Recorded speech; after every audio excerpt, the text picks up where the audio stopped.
Vous écoutez Inky et Pete se livrent, le podcast lecture qui donne vie et voix aux premiers mots d'un livre et vous donne envie de découvrir les suivants. Ou pas.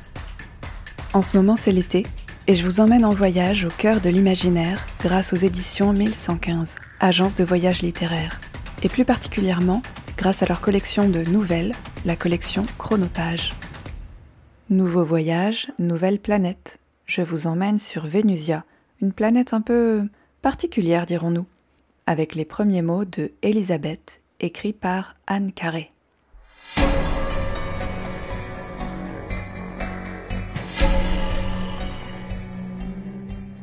Lise. Je m'appelle Lise et je suis née demain. Je vais rencontrer ma mère, sentir son odeur. Il me suffit de remonter le temps, encore un peu, juste ce qu'il faut. Je ne sais plus d'où je viens. On me nourrit, je ne sais pas pourquoi. Je ne sais plus parler. Je n'ai pas perdu la tête. Pourquoi ai-je mieux supporté que d'autres la folie de Vénusia ? Peu importe. Je dois me souvenir. Un peu plus. Je m'appelle Lise. Je suis vivante. Encore. Lisa. Je regarde sans l'ouvrir le sas de la bulle qui regroupe les plus vieux d'entre nous, ou les plus jeunes. La surface de Vénusia est couverte de ces structures qui nous protègent de l'atmosphère délétère et de la température glaciale. Au fur et à mesure de la colonisation, elles se sont rajoutées les unes aux autres, abritant les dortoirs par âge, la zone d'extraction minière ou bien les usines de nourriture. La plus grande surplombe l'ensemble et abrite les derniers vivants, la caste gouvernante. Ils observent la vie qui passe, surveillant que personne ne dévie de son rôle pour le bien de tous. Créée il y a quelques années à peine pour accueillir une expérience de rajeunissement ultime, celle dans laquelle je dois entrer est bien plus petite. C'est la dernière lubie des derniers vivants. Chercher les causes de ce rajeunissement subi, comprendre pourquoi certaines mémoires tiennent plus longtemps que d'autres. Derrière ce sas, je vais trouver ceux dont la mémoire résiste. Ils ont le privilège de vivre et de rajeunir encore, jusqu'au bout.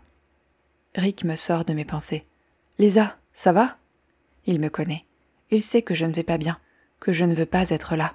Il poursuit. « Nous devons nous séparer de toutes les bouches inutiles à nourrir. Tous ceux dont la mémoire se perd. Nous n'avons pas le choix. 2 bulles dortoirs sont déjà rationnées. » J'évite son regard. Bien sûr, il a raison. Est-ce que cela change quelque chose à l'ignominie de cette règle ? En tuer certains pour en sauver d'autres ? Ma main tremble quand je tape le code d'ouverture. Derrière le sas, une ribambelle d'enfants s'agite. Ils ont l'air d'avoir entre 5 et 7 ans, mais je sais que, pourtant, ils sont tous bien plus âgés que moi. De quoi se souviennent-ils ? Certains ont-ils été de nos dirigeants ? Un petit garçon aux lunettes rondes me fixe. Le médaillon trop lourd qu'il arbore autour du cou le fait pencher un petit peu vers l'avant. « Viens par ici, veux-tu ? Montre-moi ton numéro. » 2290, 1672, 79. Je relis la plaque. Un frisson me parcourt. 2290. Il a plus de 200 ans. Sans doute a-t-il fait plusieurs allers-retours vers la Terre pour accompagner les convois de minerais et les recrutements. Je me mets à sa hauteur. « Comment t'appelles-tu » L'enfant se tortille un peu, cherche à échapper à mon regard. « Sais pas. » Je prends ma voix la plus convaincante. Le regarde droit dans les yeux, lui attrape doucement la main. Je ne suis pas censée l'aider, mais comment rester insensible ?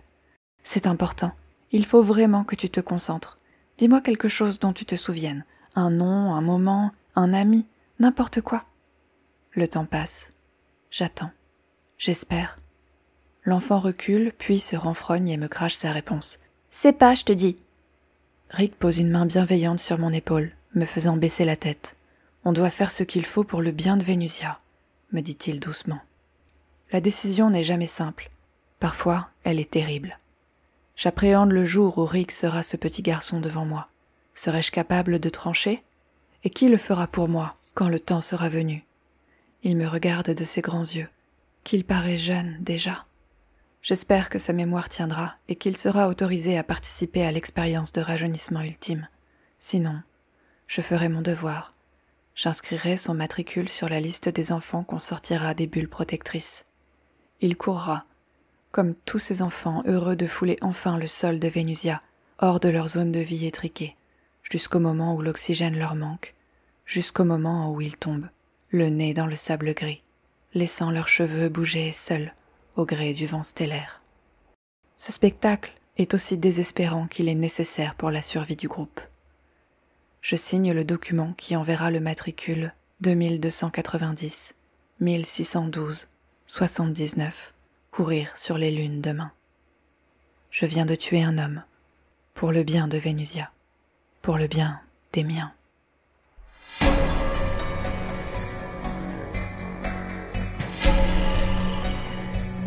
Merci de m'avoir écouté jusqu'au bout. Si vous avez passé un bon moment, si vous avez envie de lire cette nouvelle en entier, ou de l'écouter en entier, dites-le moi, dites-le aussi à votre plateforme d'écoute, et n'hésitez pas à partager le podcast avec d'autres amoureuses et amoureux des mots. À très vite!